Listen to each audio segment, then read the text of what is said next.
I am Dr. Chakradhar Deshmukh from Nagpur. I am a retired professor of philosophy. I have had the great privilege of being in contact with beloved avatar Meher Baba for several years since 1932 till the very end. And it is a pleasure for me to say something about him and his work. Very often people ask me what is meant by the word avatar. The concept of the avatar is quite familiar in the East, in particular, particularly in India, and no explanations are necessary. In India, it is taken for granted in many circles, though not everywhere, that God does descend in the human form occasionally, and when God himself comes in the human form, assumes the human form, that descent is called the avatar. However, this idea is not peculiar merely to the Hindus. We find even the Sufis and other mystics, Christian mystics, and many others subscribing to the view that God alone is real and God manifests himself in person and directly in the human form very often whenever there is a special need for a special descent for the resurrection and redemption of humanity. However, in order that we should be able to understand Baba as an avatar, it is not necessary to subscribe to any particular ideology. I am going to present Baba's avatarhood in such a way that it would be possible for any rational person to accept him as nothing but the avatar. There is no doubt that he enjoyed the highest state of consciousness. He brought it down from the highest state of consciousness. He brought it down for us. He released it, he expressed it, he manifested it for us through his great love and through all the many variegated activities of his. There are many facets of his personality, but the word avatar means descent, first of all. And the magnitude of the avatar, how great the avatar is, you will realize when you know the heights from which he came and descended and the depths to which he could descend for our sake, though it was not necessary for him to come down to our level at all. Because God's state, original state, actually is a state of bliss and completeness, and he does not need anything at all from man or from anybody. It's a state of enjoyment of full knowledge, infinite bliss, infinite power, infinite love, a state of completeness of being. And since he does not need anyone and anything, it is not necessary at all for him to assume any types of limitations, even the limitation of assuming the human form.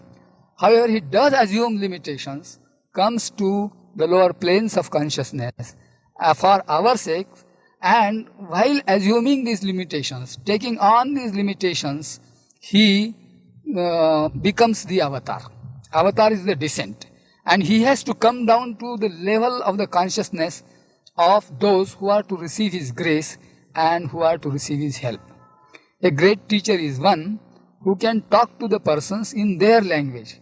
If he just gives the very highest of the thing in his own language and nobody can understand him, if his message goes over the heads of other people, it will not work, it will not touch. But Baba was not only divine, but he was also very human, and he could bring the highest of the high to the common level of ordinary man. It did not require a great Pandit or a learned person in order to understand Baba at all, you see. Any person with a pure heart, with an open heart, even the word pure I am using in the ordinary sense of open heart, without any prejudices, any person approaching him could feel his love and the great blessing, pure blessing, which he brought from the highest of the high. Baba has time and again, several times, confirmed to his Mandali people as well as to masses his avatarhood in different ways. Not only has he said that he is the ancient one, that he is the highest of the high, that he is God himself and all these things, but he has also unequivocally announced his identity with Lord Sri Krishna, Sri Ram, Buddha, Jesus Christ, Prophet Muhammad and so on. And we have witnessed these declarations given in silence by him, either through the alphabet board or through his own sign language. He was quite unequivocal in his claim for avatarhood, and when he made that claim, there was a ring of irresistible truth about it, and there is a ring of truth about it. The truth is irresistible. It does not need to be certified by any scriptures or certified by anyone at all. It is true that many advanced musts and saints even have actually testified to his avatarhood. During the travels, many must tours of Baba, there were many advanced persons who have testified to his divinity, highest divinity, and also confirmed his avatarhood. Why do you believe that Meher Baba is the avatar of this age?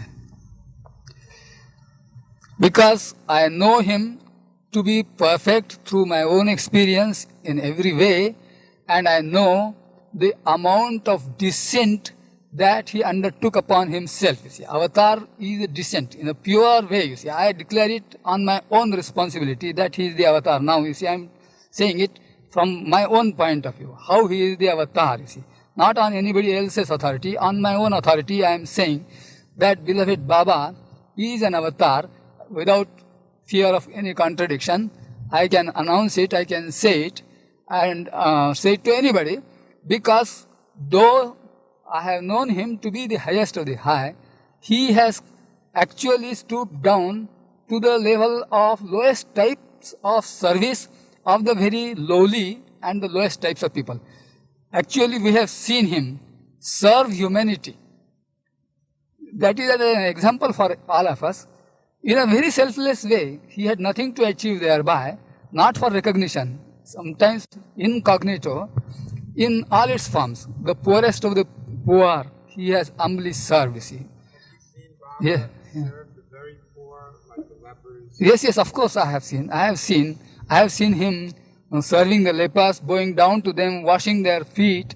I have seen him bowing down to the poorest of people, giving them money by his own hands, you see, as his prasad. I have seen him serving food and meals to the lame and the blind and those who were destitute in every way. All these things I have seen. In fact, I am reminded of an event, you see. In Bengal, there was a dreadful famine in, I believe, it was in October 1942.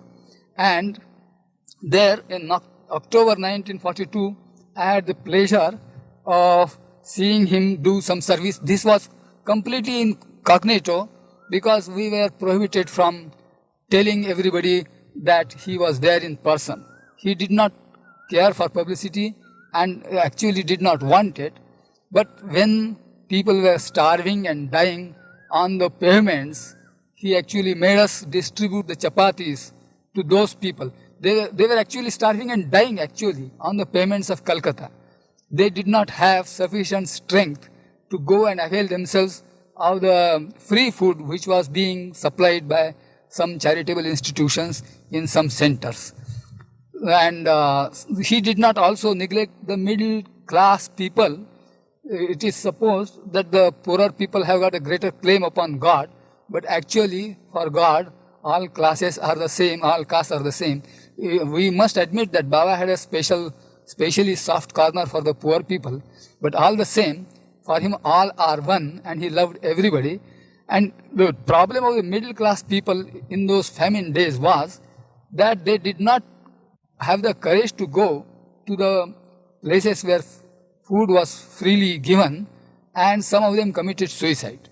So they had to be persuaded to come to some place and accept hospitality. Baba, in fact, went there incognito, put on a hat and specs, and would not allow his name to be known, and insisted that he would bow down to the persons who received a sari or some cloth at his hands, and he served the meals himself, you see.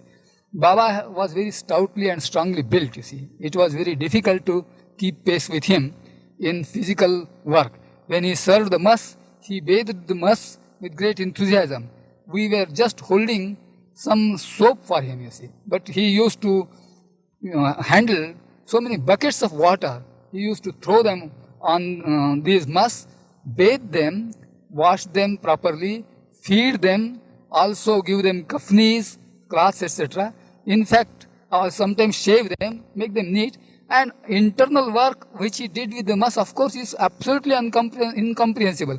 That is a different story altogether. But we have seen him rendering service to these Videhi Mahatmas, as they are called, those who are not body conscious, these great mass, you see. Sometimes even to the stark mad people, he did not even bother about whether they are spiritually advanced or not. I know that in the Rahuri ashram, he had mixed up the mad people with the God mad people. And he did not distinguish between the two. He said the mad people also need to be served by me, helped by me. And I consider this to be really a sign of the avatar. I look upon him as the avatar because he descended to the very lowest depths, you see, actually serving the poorest of the poor and actually coming down to their level. You know, in the case of the mass and even these mad people, you see, mad people, they didn't have anything to give either spiritual to the world or to the avatar. Even their latrines were cleansed by the avatar. What more descent of the highest of the high can there be? Look at the tremendous magnitude of the avatar. Avatar is the descent, you see. It is like a great Niagara fall, you see. Waters flowing down from the highest peak to the lowest of the plains, something like that. And Baba brought the purest waters of eternal life, life divine and love divine, from the very highest state of consciousness and made it available day in and day out every moment for all of us on all planes. And that is the essence of his avatarhood. Does not need to be certified by any scriptures, and nobody needs to just feel shaky about his position as the avatar. Avatar, because of his power, because of his spiritual status, he becomes the center of the universe, and he coordinates the spiritual powers of all the saints and all the Mahatmas and all the spiritually advanced persons, and gives them a spiritual push. That is the difference between ordinary masters. They might be God realized, yet they don't have the same status as that of the avatar.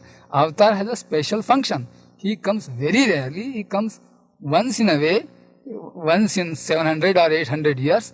And when he comes, the work which he does is irresistible. Not always intelligible to everybody in their terms, in their ways. Avatar often works through opposition. He explained to me personally that that is Baba's way. You see. He invites, creates opposition where there was none. And it is through the opposition that he does his own work, because he is working through universal mind and universal consciousness, which ordinary people cannot do, you see. Avatar, because he enjoys universal consciousness and universal power, he can work through good as well as through evil, command the entire universe, and he can work what are called miracles without any difficulty, but he is beyond miracles. If you would explain a little bit what Baba means by universal mind. Yes. By universal mind is meant a consciousness which can vibrate in all the individual minds and which can express itself through all the individual minds. It is linked up with everyone and everything. It is not closed down. It is not like a window. It's not a small thing. His consciousness is not imprisoned in a separate consciousness. There is no consciousness of a separate individuality. He is actually universal in his consciousness. Not that there is no focus of his consciousness, there is a center, but he is universal in the sense that there is no sense of separation from anyone else, you see. He finds himself in everyone and everything, knows himself to be in everyone and everything, feels himself to be everyone and everything, and it's not merely a question of knowing and feeling, but he can act as if he was everyone, he can control everyone, and he directs everyone, he is a blessing for everyone, and is everyone. That is the experience of the universal mind. We cannot understand how exactly the universal mind works, and how he works through the universal mind, unless we can rise to those levels, but it is something unique, something altogether different from the individual isolated ego mind. Avatar Meher Baba ki jai. Avatar Meher Baba ki jai. Yes. I am happy we have started with the jai of Avatar Meher Baba. His victory is assured because his truth is eternally triumphant. I want to refer now to his visits to our side. He had started his fiery-free life, and in 1952, when I was a professor of philosophy in Amravati, in 1952, he visited Amravati, our college, and we arranged a darshan program in our philosophical society known as Vidarbha Mahavidyalaya. Here, of course, one central minister, Dr. Punjabrao Deshmukh, who also loved Avatar Meher Baba very much, you see, he received Baba very affectionately, and he was present. Baba was accompanied during this tour by many members of his Mandali, and he was our guest. We were staying in a PWD bungalow, and he also paid a visit to Janata College and opened and inaugurated the Raman Maharshi Hall, mentioning that Raman Maharshi enjoyed a very high spiritual status. He gave another darshan in the Theosophical Lodge known as Brahma Vidya Mandir, and he paid a visit to an adjacent mast who recognized him as the avatar, quoting a well-known verse from the Bhagavad Gita. The verse says, Yada yada hi dharmasya glanir bhavati bharata abhyutthanam dharmasya tadatmanam srijamyaham. He actually recognized the avatar in him and began to press his feet. This I remember. During this stay of Baba in December 1952 at our place, we wanted to perform his arti. The arti was composed by my wife Indumati, and usually he accepted the arti at our hands. When the arti is given through affection, he usually accepted it. This time he took the arti from our hands, and he himself began to perform the arti of a portrait of Avatar Meher Baba, which was on the walls of our hall. The portrait was painted by a Pandey photographer from Ahmednagar, and you can see a replica of that here. It's here, it's a reprint. In fact, it has been given now a slight twist so as to appear a sort of a bust, and if you put a bulb behind it, it begins to glow and becomes more radiant. I always prefer, so far as my puja room is concerned, all Baba photos to be like that. In 1953, beloved Avatar Meher Baba called me to Mussoorie in a hill station. Mussoorie is a well-known hill station, and I was looking forward to a very comfortable stay with him there. As compared with the dreadful heat of Nagpur, Mussoorie hill station would have been a very nice and welcome change to me indeed. I had never been to Mussoorie, and I was happy at that prospect. I went there, and I was certainly very happy to see Baba. One characteristic of Baba was that though you might be very tired in the journey, all that sense of weariness and being tired and exhaustion was swept away once you had a glimpse of him. You just had one glimpse of him, and it was all chased away. All the sense of weariness is completely gone. I thought that I am lucky to be with Baba, and I hope that I would be able to spend at least a fortnight with him in that hill station. But immediately after one day, Baba shifted the camp from Mussoorie, and he came down a little towards the plains. He came to Dehradun. In Dehradun, he was for 5 to 6 days. And it was at this time that he gave the first public darshan in Dehradun. I remember that at this time, when he was giving his first public darshan, one lady came crying, just broke through in the crowd and saying, save me, and so on, was weeping, and Baba was solacing her. And Baba made gifts of finger sewing machines to some ladies in order that they should be able to stand on their own legs and make their own livings. Baba's charity was not just merely illusory charity. He was really magnanimous, and he gave gifts. In fact, I had recorded this scene in my film, you see. Actually, we could see Baba giving that finger sewing machine to a very poor and destitute lady. After the darshan, again, Dehradun is comparably very cool place, regarded as a hill station, and I thought that I might be able to stay there for a long time with him. But Baba decided to descend into the plains in the scorching heat of summer, and in the first week of August, Baba arranged for 2 cars to be brought to him, and in one car Baba and a few people, and in another car his Mandali people. Just with these 2 cars, he started his Math tour. First we went to Rishikesh, and there we contacted a very advanced Mast called Nilkantwala Mast, about whom Baba said that he is so advanced that when he closes his eyes, he just sees God in the beyond state, and when he opens his eyes, he sees the entire universe. Then there was some sort of mystic communion, some sort of communication which was unintelligible to anyone else between this advanced Mast and Baba, and as a result of that, Baba decided to contact other Masts in the plains. We went to Roorkee, we paid a visit to the Dargah, and we went to Muzaffarnagar, and from Muzaffarnagar, Baba decided to go to Bijnor. Now between Muzaffarnagar and Bijnor there is a vast desert. Remember, now we had descended right into the plains, and it was scorching heat, literally scorching. And unfortunately, we had to cross a desert.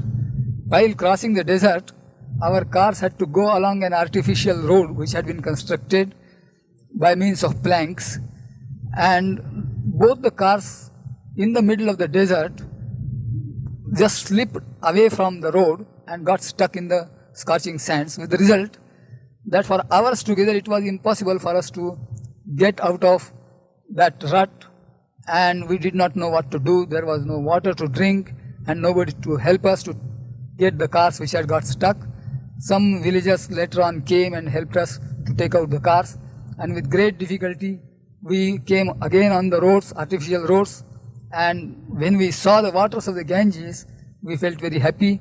But when we learned that we had to take the cars in boat in order to cross the Ganges, Baba changed his plan, and he came back again. Later on, of course, so many saints were contacted and so many Masts of different grades, and there was one amongst them called Bambi Baba. He did not wear a single shred of cloth on his body. He was really young. He was very dark skinned, young, very energetic, and he was very nimble.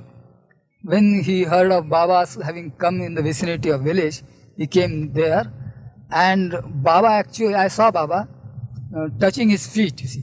That was the way in which he greeted the mas. Sometimes he bowed down to the mas. And when he did that, the mas just cried out, Saki. Saki in the Persian means one who gives, he serves the wine of divine love to others, you see. So he recognized in beloved Baba the person who gives divine love to others, you see. And he actually shouted Saki, and then immediately, as soon as he received this divine love from Baba, he left the vicinity of Baba and ran away so quickly that it was impossible for any of the Mandali members to chase him or to follow him. Later on, Baba contacted many other mas. One of them was really very, very advanced, and Baba was very happy to contact him. He made us all bow down to him. He was also lying there, almost naked, there under the sun, in a very scanty shade, outside the village, not in the village at all. And there were people coming to him for darshan from all over, and that way we proceeded from place to place. On our return journey, after contacting some mas and some saints also, among the saints there were some Jains and some Hindus and so on. Baba also contacted some saints. When he contacted the saints, he contacted them incognito. They did not know who was contacting them. They did not know that it was Avatar Meher Baba who was bowing down to them or contacting them or who had come near them like that. From outwardly they did not know. If they had the power, they would know, but ordinarily they would not know. Incognito, this work was done.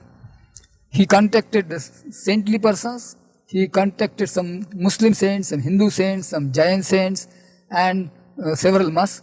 And on our way back, one lady saint, Mastani Mai of Philor, at the dead of night.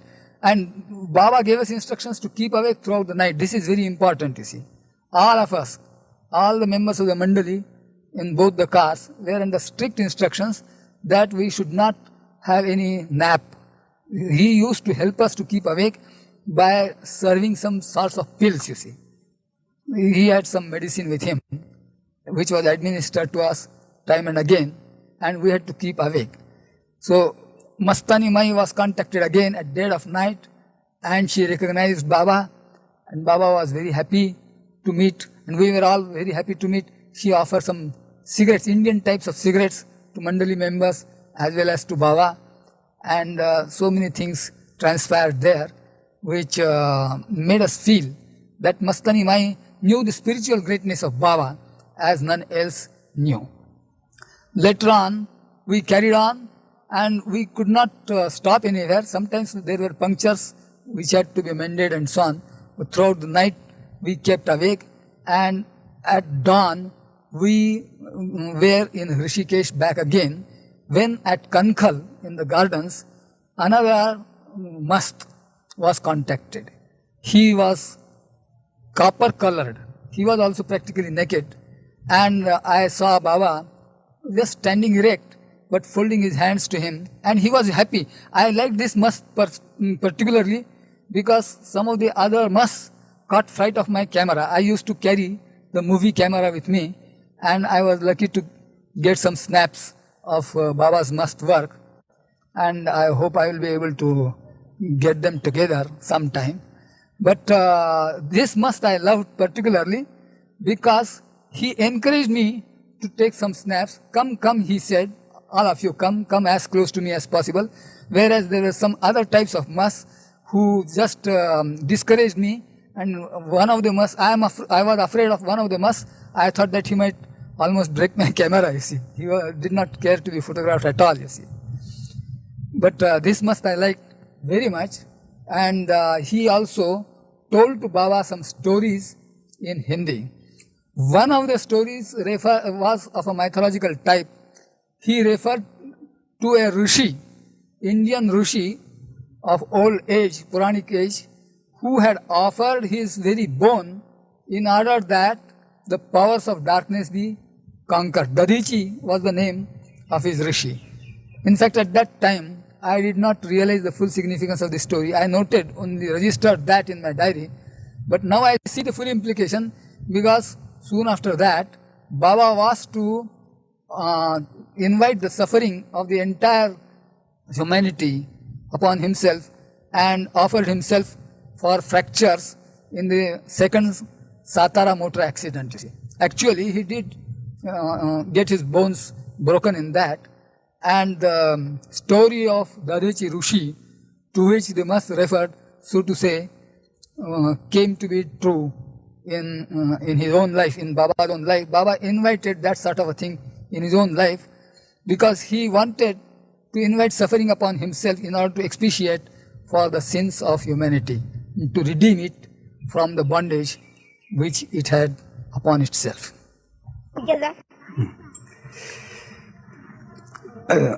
Once I was the guest of Rustam Irani at Nashik, and he was very hospitable to us.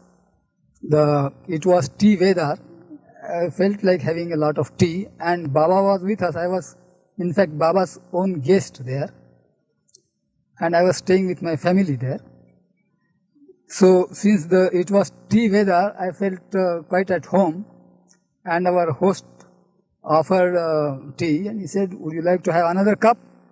I said, "Yes, I will certainly have another cup." I had another cup. Then again he asked me, "Would you like to have another one? You can have another one." I said, "Yes, I will have," and Baba was there. I forgot that I was making myself so comfortable in the presence of Baba himself, you see, and Baba was observing me all the time.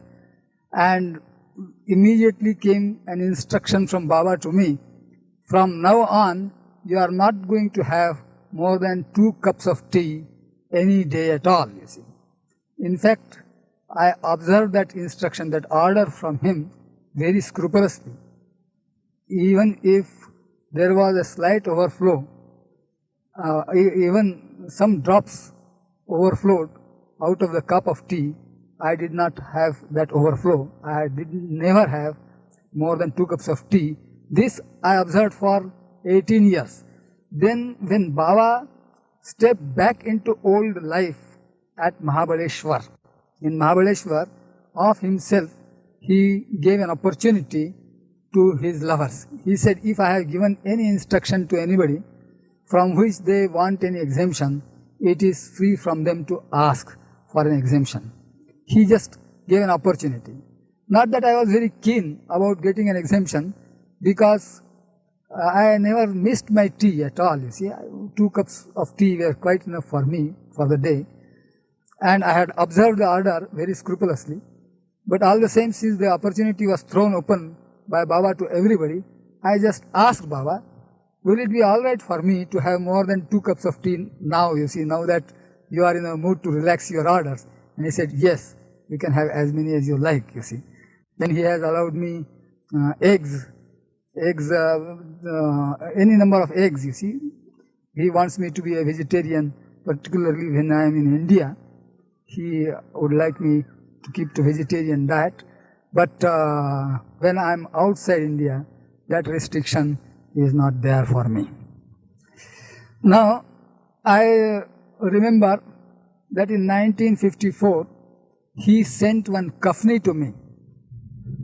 And that kafni was given to me with the instruction that it is intended for darshan by all MP lovers. In those days, MP was differently constituted. Now parts of the MP have gone to the present MP, and parts of them have been absorbed in the Maharashtra and so on.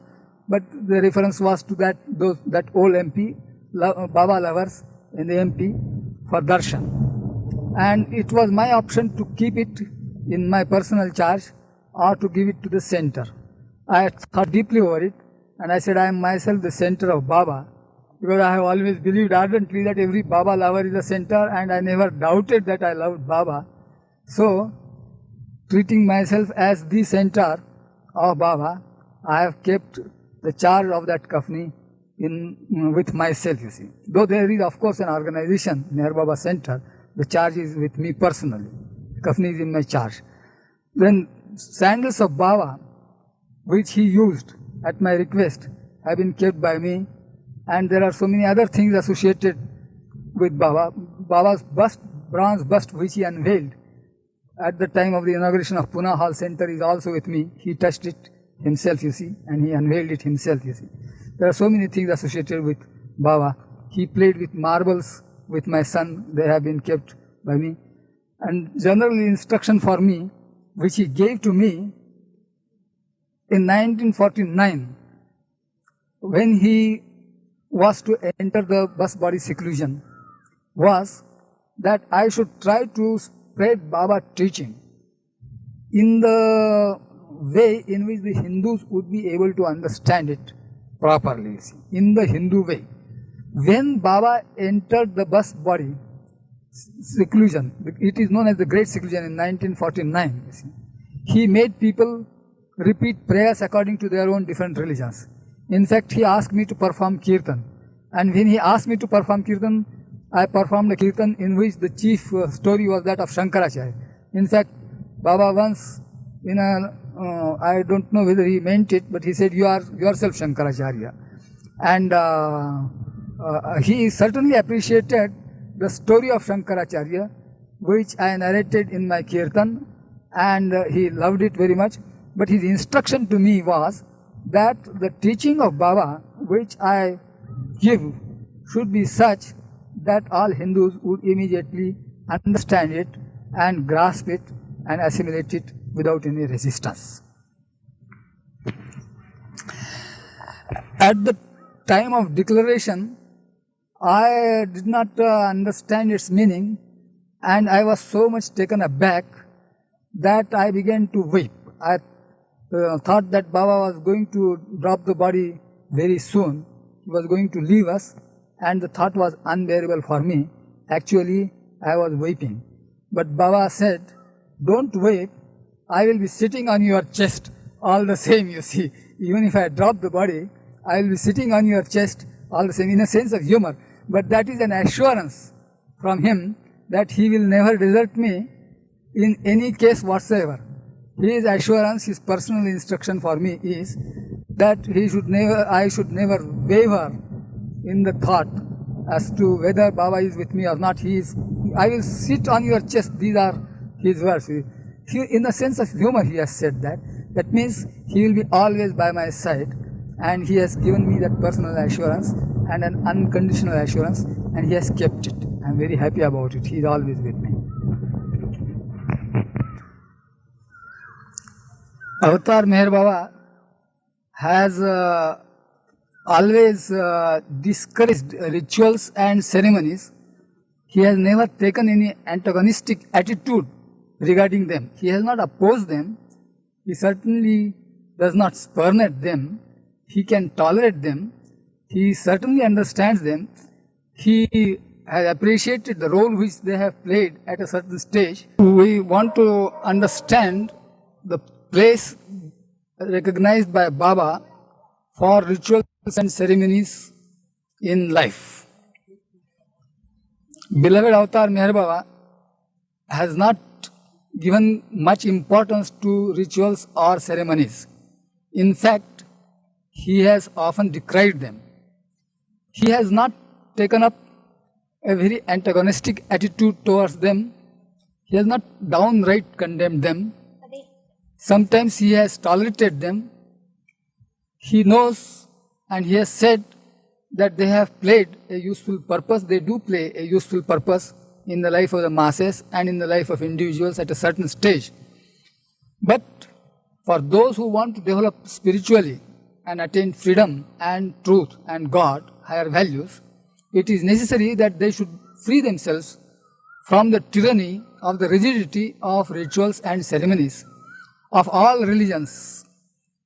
There is no ritual or ceremony that does not bind, because it becomes a habit, and every habit has got a tendency to dim the inner light. There was a time when Baba prohibited his own arti being performed. In fact, there was no regular time fixed for arti in his darbars. He said, you may perform arti, you may not perform arti. Occasionally he allowed it, sometimes he disallowed it. Even embracing, he sometimes allowed, he did not allow. Bowing down, he sometimes allowed to people, sometimes he did not allow to people. he did not want that it should become a ritual. His own bowing down to people, he also was completely free with regard to that. Sometimes he insisted upon his bowing down to masses. He bowed down to the musts and saints. Very rarely, in some cases, he has bowed down even to his own lovers, you see. That is, of course, the lowest rung on which the avatar can descend for the sake of his love and for the sake of the loved ones, in order to give his compassion and grace to them. But throughout his life, he has himself remained free of rituals and ceremonies and has never given any instructions to anybody to keep to any particular or specific ritual or ceremony throughout life. Even the prayers, I have got deep respect for the prayers which he has composed and which everybody appreciates and advocates. They are wonderful treasures. They are centers of light, forces of light and inspiration. And when we repeat, we certainly get much light and inspiration. But I do not look upon them as rituals, as something which is binding and which must be done in this way and at this hour and must be done in these particular words and so on. But I look upon them as treasures of power and wisdom. They are not to be treated as rituals and ceremonies. It is true that sometimes Baba gave instructions that during a specific period, until a particular date, you have to recite a prayer. But that was only for that particular period and not for all lifetime. So, we see that even with regard to the highest prayers which were composed by him, he did not want to bind people to ritualism. He wanted people to understand what they stood for, you see, what the Parvardigar prayer, Master's prayer stands for, what repentance prayer stands for. Merely repeating them like a parrot is not going to save humanity, give light. You have to understand, bring it into practice, become one with it. And if you have succeeded in doing all these things, then mere repetition is unnecessary. In fact, repetition is likely to hinder at certain stages. So, rituals and ceremonies have not been encouraged by him. I have composed some poems in Marathi as well as in English. I used to sing them to Baba very often. I used to sing the Aarti also to him. He encouraged me to offer Aarti at the end of many programs or in the beginning of some programs and so on. He himself invited me to sing some songs and so on. Sometimes I volunteered, sometimes he dictated, sometimes he ordered, sometimes he signaled, encouraged and so on and so forth. However, he never allowed me to become a victim of any particular habit. And when he saw that I cultivated a habit of singing a particular shloka or particular song at a particular time, then he discouraged me from doing so, because he knew that I was getting into that particular habit and it was not a spontaneous expression of feeling. So he saved me from being bound to any rituals and ceremonies.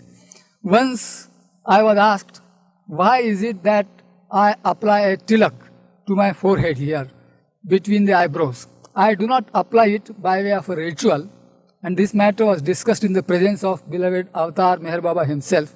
And I told him, there I see your sacred feet. Inwardly, your presence is there, invisible presence is there in my forehead, and I offer my respect to it in that particular way. And he did confirm it. He said, I am there, my feet are there. He said that. So far as I am concerned, I am not a believer in rituals and ceremonies, and I understand that to be the essence of Avatar Meher Baba's teachings. But that is the negative side of it. Not merely having rituals and ceremonies is not everything. You must have plenty of love, real truth, and something to express. And when you express anything, for some time, you need a form through which to express it. Forms can be common, and you can, if they are elastic, for some time you can repeat them also, as long as they do not become very rigid. Avatar Meher Baba ki jai.